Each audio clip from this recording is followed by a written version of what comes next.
యాత్ర యొక్క ముఖ్య ఉద్దేశం ఏమనగా మన గ్రామస్తులందరూ కూడా శాకాహారులుగా మారాలి, ధ్యానం చేయాలి, సంపూర్ణ ఆత్మజ్ఞానం పొందాలి, ఆరోగ్యంగా ఆనందంగా జీవించాలనే సదుద్దేశంతో ఎంతో మంది శాకాహారులుగా మారి ధ్యానం చేస్తూ సంపూర్ణ ఆత్మజ్ఞానం పొంది ఆనందంగా ఉంటూ మన కాలనీకి వచ్చి ఇంతమంది ఈ శాకాహారం విశిష్టత గురించి తెలియజెప్పడం జరుగుతూ ఉంది.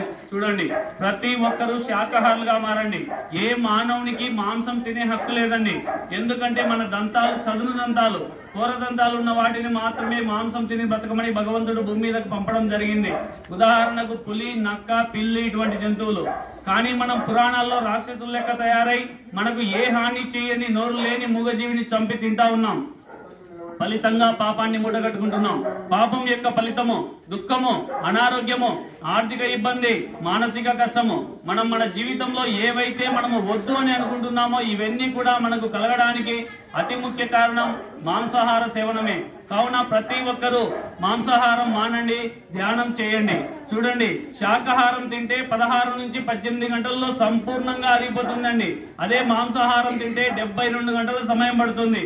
కావున ప్రతి ఒక్కరూ శాకాహారులుగా మారండి, ధ్యానం చేయండి. Thank you. ధ్యానం అంటే శ్వాస మీద ధ్యాస, ధ్యానం అంటే శ్వాస మీద ధ్యాస.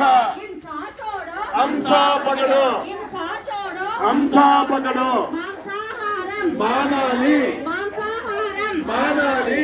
శాకాహారం అమృతాహారం, శాకాహారం అమృతాహారం. జంతువులని ప్రేమించాలి.